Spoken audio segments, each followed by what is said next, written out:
All right, recording. Okay, let's share L screen.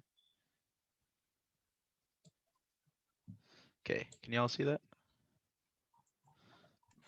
Yep. Slideshow. Oh, what the hell? I don't like how this looks on my screen. Why did it? Where is everybody? Right. Oh, okay.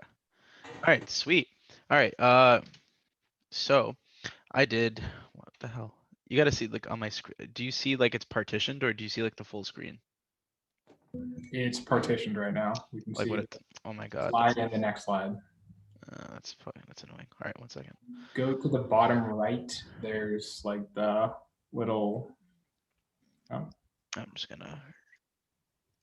Okay, from beginning.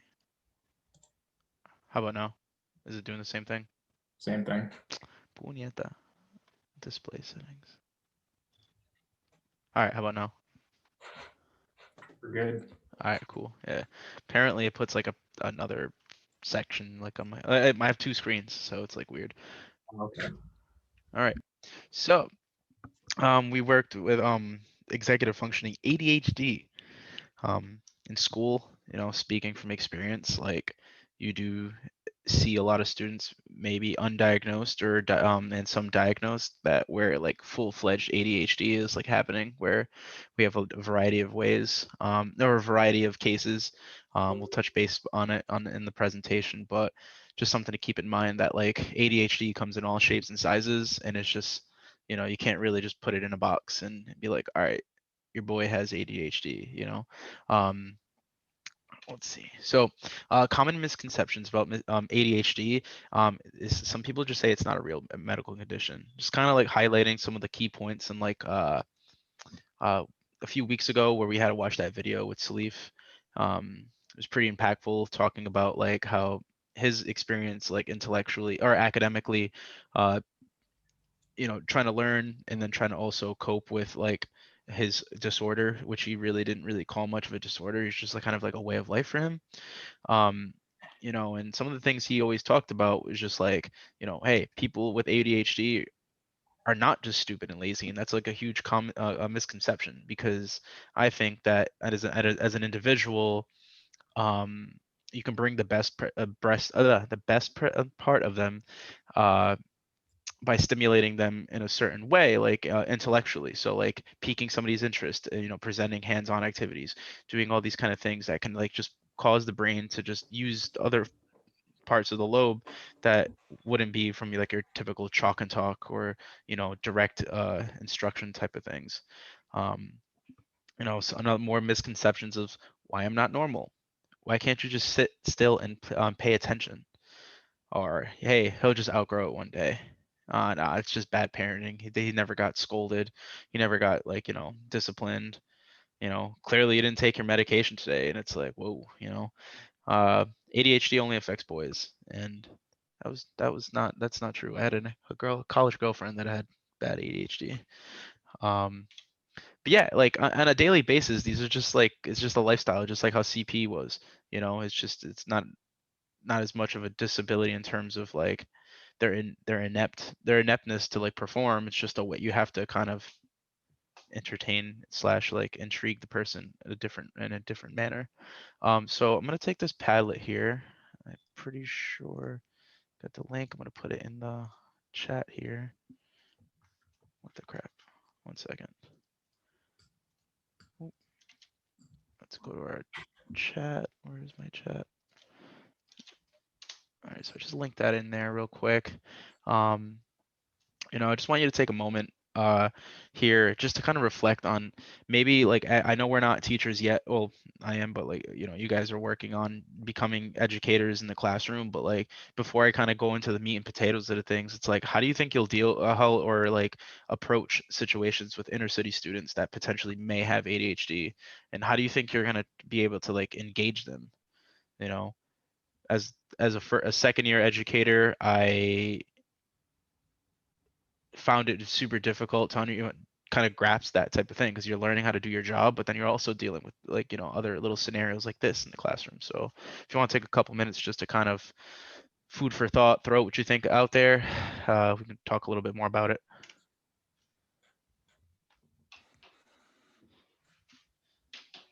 Let's see. All right, it's open.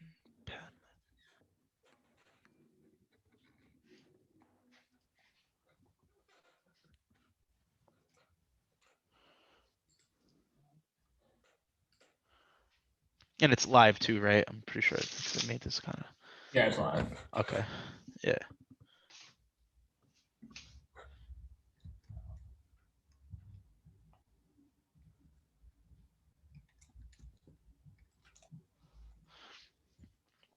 These Padlets are pretty cool, especially like when you have students that are really shy, um, or that How do like, you post it? I typed it out, but where do I press? oh, did you write the one that says engage? Oh yeah, yeah. Yeah, yeah. So I see it. Sweet. Yeah, I enjoy it. These are like cool. It's a cool little activity, like again to like anonymously slash, you know, engage students with technology, but like it's kind of it's effective. It's all how you use it. So, good brainstorming. People can pick off each other's ideas. It works better when you're like in a bigger group, but we'll make the best of it. Oh man.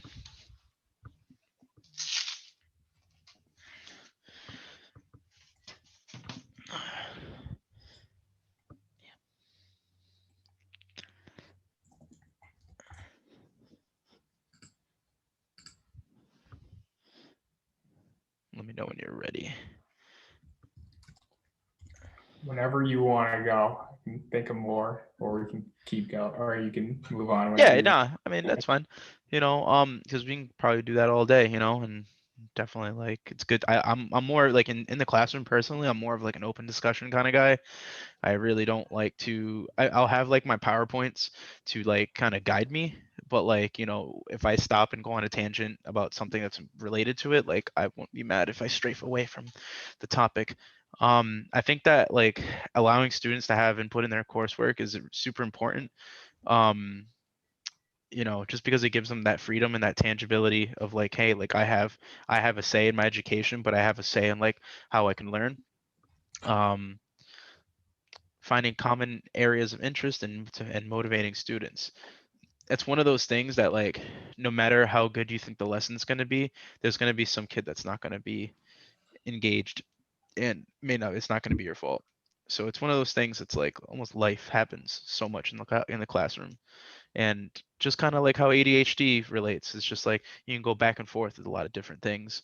Um, you like we're gonna dive into it now, but like the different forms of ADHD, you really just it's so hard to put your finger on because it's just like you have to figure out what you're doing for your students.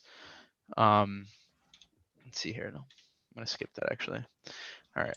So what is ADHD? So it stands for attention deficit hyperactivity disorder, and I'm not gonna really go verbatim here because we've already seen most of this information before, but typically, formally ADHD is diagnosed, and especially with an individual who has chronic and serious inattentiveness, hyperactivity, and or impulsivity that is more severe and occurs frequent with peers.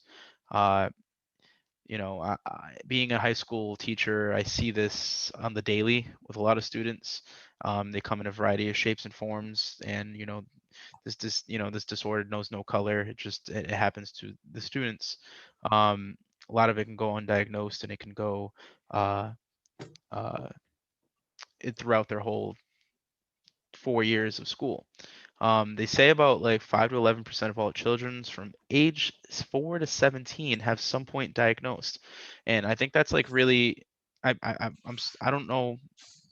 I feel like it's a little higher, especially in like the classroom, because they say it's like diagnosed, and there's a lot of students that may not have affordable healthcare, or access to that to be able to get tested and diagnosed. So I think that like yeah, on paper, like between 5 to 11% is pretty accurate. I think that like in the actual classroom, it's not as accurate.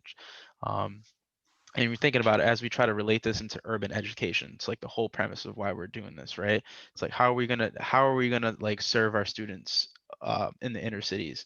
Because they have a different upraising than most people, and it's just a whole different approach. So we can learn about the formalities of this, but I think that having the idea and the mindset of, hey, how are we going to attend, like, stimulate our students in the inner city?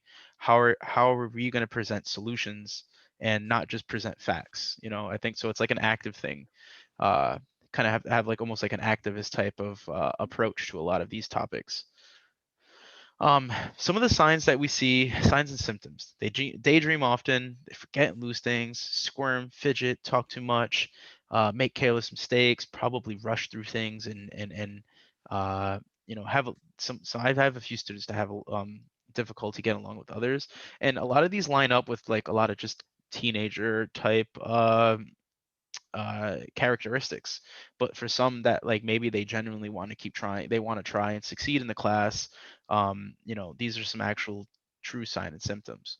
But I think that maybe, and like my pedagogical approach of like this scenario would be to just have an open mind and really try to understand the student for who they are, and seeing how we can make them, equip them with better tools uh, to make them feel less careless, or make, if we know that if Johnny's next to if Johnny's next to like Susan, if they talk too much, like, having specific seating and having all these type of other arrangements that can maximize the effectiveness of your classroom. Here's a little graphic on the three types of ADHD. We have inattentive, which is when the child has difficulty paying attention across different multiple domains, where like if you're introducing like a multifaceted topic, or it could be really tough for them to kind of like transition between. um, Hyperactive, where like I feel like I see the most at my school, is where like some students exhibit like adequate attention control, where they're unable to sit still, tap, a lot of tapping, or a lot of fidgeting, and a lot of maybe nail biting. Like I do that when I have anxiety, so it's like I couldn't imagine if I had ADHD and like just constantly just gnawing or tapping, or trying to just like seek some stimulation that way. And then you have three is like a mixture of both, which is most common in children. And like they say they suffer both from attention and behavior. Um, Speaking from, I like to just be real with what I'm talking about and see what I see in the classroom is like super important.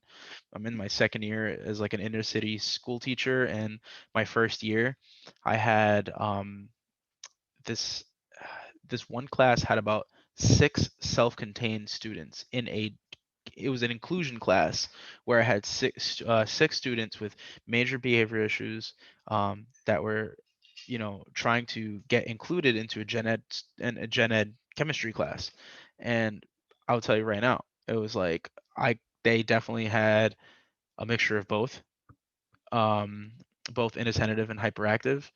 uh, and I would spend about 20 out of the 50 minutes of my classroom just trying to get them to calm down, and try to get them flowing. So I think, you develop a little bit of a pattern as an educator, um, on how to like combat these scenarios, but it's understanding what you have and what course of action is very important. So formally, we have predominantly it's inattentive ADHD, predominantly hyperactive impulsive ADHD, and then the combined. I think that graphic highlighted the straightforwardness of the three, but here's just a little bit more of like a formal definition of the three. Like students with attentive symptoms are easily distracted and have trouble focusing. Everything competes for their attention. They often struggle to follow through with instructions and have difficulty for organization. It's kind of one of those things where like I could literally be speaking to a group of students who are completely 100% like listening to me, and the minute I start talking, it's just like gone. And it's like it's almost like a little bit like of a, if you ever try to get a dog to take a picture with you, and you got to have like a treat with something behind your head, and you're just like, okay, come on, take the picture, look at me. And it's like you almost have to kind of have that, not like the children are animals, but like it's just that like you need to have some type of creative Reward system, I think is yeah, what you're yeah, looking for. yeah, exactly, thank you. um it, it and it's something I struggle with every day. But like, it's something that you'll find when you get into the classroom. It's something that you're going to find a niche for, where people know you for certain things, but and you're going to be able to leverage that. For me, a lot of our, word around the street in school is like, I'm the DJ teacher, so I like, always hang over their head, like, all right, let's get this done. Let's work in a cluster real quick, short little intervals of like 10, 15 minutes. And then let's like do something fun, change it up, and then let's like go. I have like that hockey chip and chase approach to a lot of my work, where I try not to make my stuff a little too lengthy, but just enough where it's like you have to think about it. It's not just a one or two question response. Um, but you know, I kind of cater a lot of my lessons to that. So, and then predominantly hyperactive and impulsive. I have a handful of students that are like that, where they fidget, squirm, and have difficulty staying seated. I had one kid last year that I literally would tell him, I'm like, you have ants in your pants, dude. He would literally do laps around the school, like around, not the school, around my classroom, just for no reason. He's just like, I'm bored, and I'm just like, I was like, yo, like we got some work to do here, but it was just like I had to find ways. It was just like me, I would have like a stress ball. Whenever he would want to get up, I'd be like, I call him out and I throw it at him, catch it, and he'd kind of just fidget with it for like 5, 6 minutes. He'd sit back down, go do some work, and I kind of finessed it that way, where it was just like that was the type of stimulation he needed. He loved sports, so it was just like quick little catch. I had a football in the room, just kind of, as bad as it sounds to be throwing footballs and baseball, like stuff in the classroom. It worked, man. It's like it's one of those things. If it works, it works, and I ain't gonna knock it. Um, then you have like a combination of both. Uh, it's really, I think, I don't want to say the best of both worlds. It's just one of those things. It's very difficult, and it's catering to that student, to those students. And even though I know we're talking, my whole presentation's on like the actual executive function, I feel like I would be doing a disservice on like how you should tackle, or I would say how you could tackle this in the classroom, because I think that's where you're gonna find most like feasibility out of this. Um, so here's some presentations of ADHD. You have like the top left, inattentive, like aloof kid who is like supposed to be reading, but clearly like his head is not in the books. Easily distracted. Then you have the person who's like unorganized. That's kind of like me a little bit. And then difficulty listening, where I can imagine where you're like having, you have the person you're talking to right in front of one on one, and next thing you know it, they're not even paying attention, or they're fidgeting on their phone, and you're just like, what the hell? Like, I'm just talking to you, man. Like, and that could be a form, and it's something you have to recognize. um Hyperactive and impulsive, so like me, I am definitely a tapper. Like when I get super anxious, or like if I got a lot on my mind, I tend to definitely shake my leg or tap my foot, and then like, or tap a pencil, or like bite my nails. And that's just like, for me, that's when I know like I'm either having anxiety, or just like a lot in my head. um Rush through tasks. There's students I have that just get super overwhelmed with like lists. So you have to like keep it very modest. And what happens is, with those big lists, they tend to rush. They really do rush through them. They really just try to bang out as much as they can. Um, and then making rash decisions. That's I mean, I don't know. It could be a mixture of like being spontaneous, but like I don't know how I feel about that one yet, quite yet.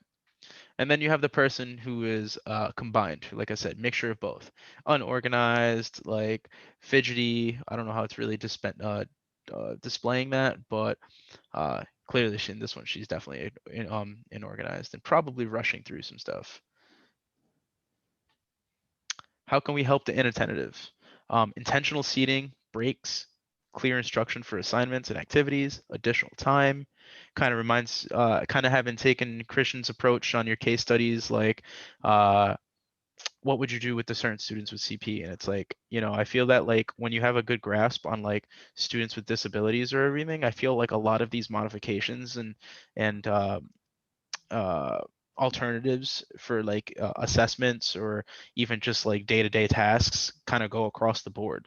So like intentional seating, that's huge. I'll tell you right now, when you guys get into the classroom, first thing you should do is who talks to who, whose man's is who.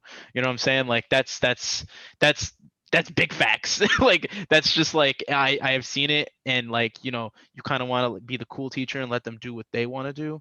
Um, but you got to make sure that you establish that like that presence. And you're like, no, this is my classroom. This is how we're gonna do things. Um, breaks are totally fine.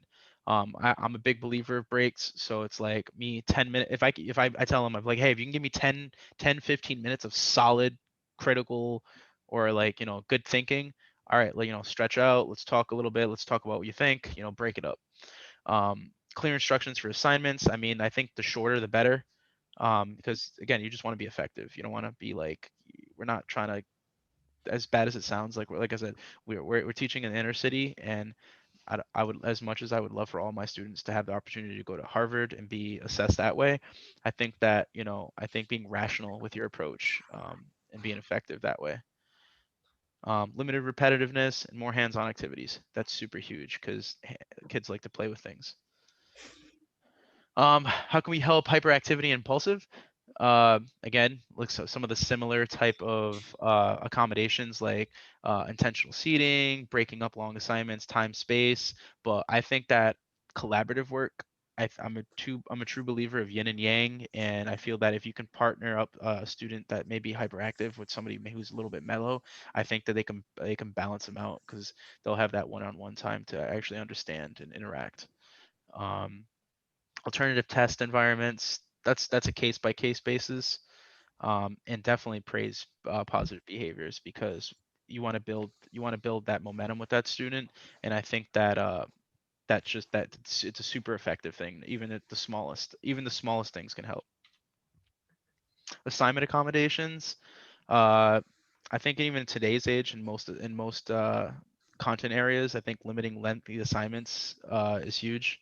Differentiate your assignments, extended time, visual representations of time. I think that more charts, more graphic organizers, the the less of an excuse you can give the students by providing them ways to organize themselves, so you can refer back and be like, hey, this is, remember we went through this. This is how you organized it, and this is the timeline we put on it. So, it's kind of a little bit of an accountability piece.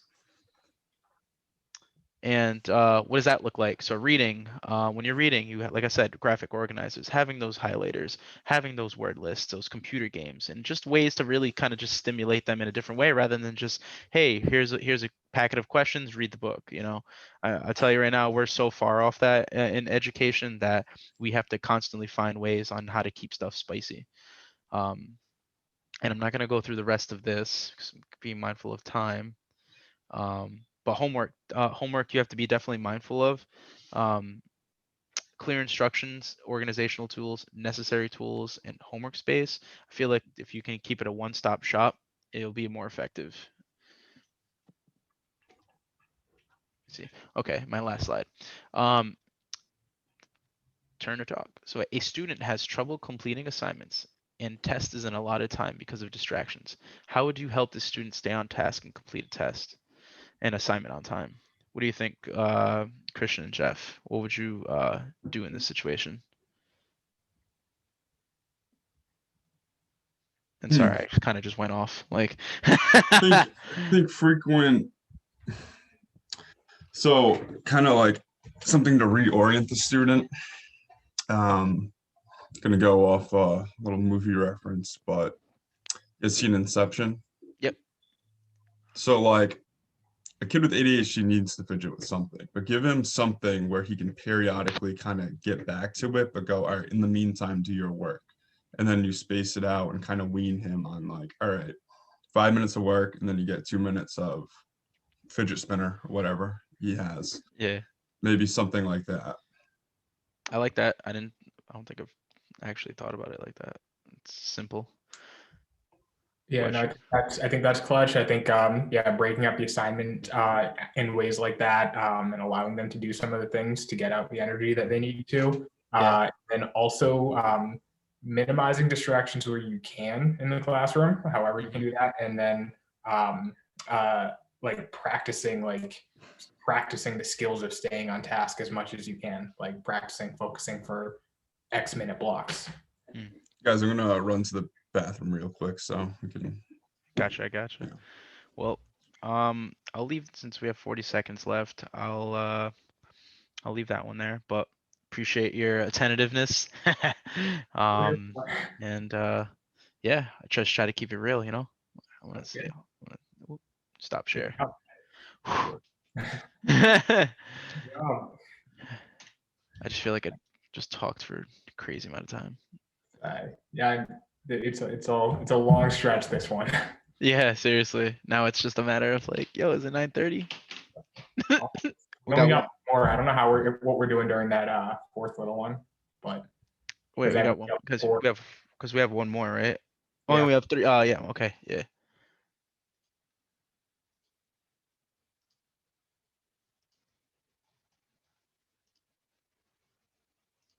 Come back at 8:12, and our next, before you leave in 1 second, our next presenters are specific learning disability. It will be Tim and Dylan and Jeff. So I'll have those rooms ready to roll.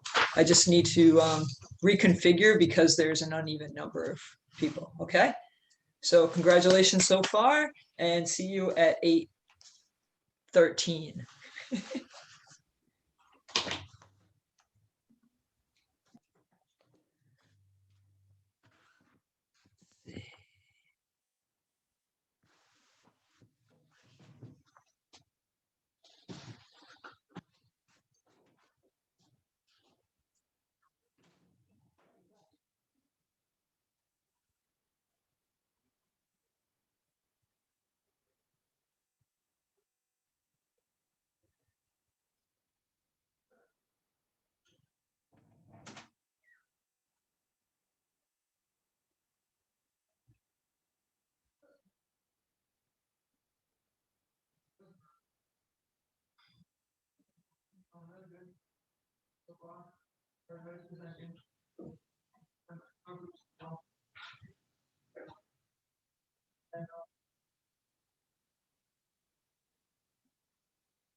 I can hear.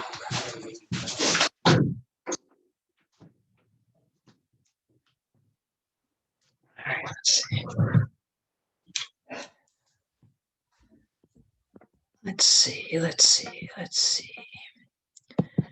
Breakout rooms. I need.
went to Savers today and I found the coolest shirt.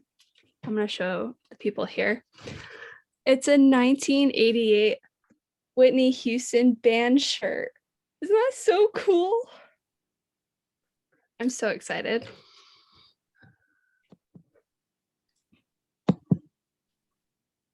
It's only $2.99. Okay, I've reconfigured the rooms. Think they're accurate.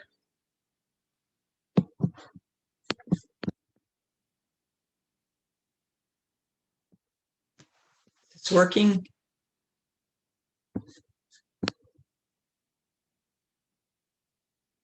Huh. All right, so I reconfigured the rooms.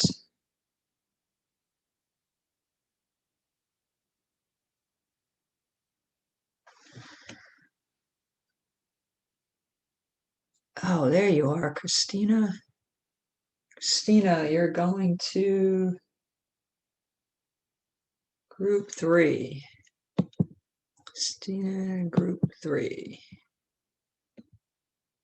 There.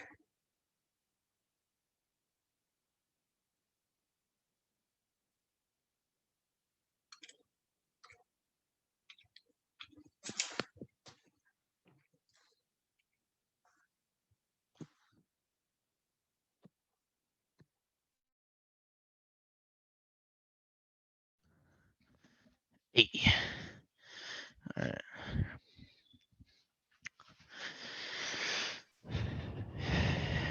Hello. Salutations. What up? Everyone. What up?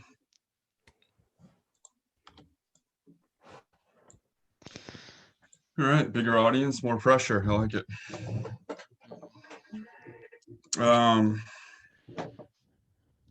So how do you record? Press the record button.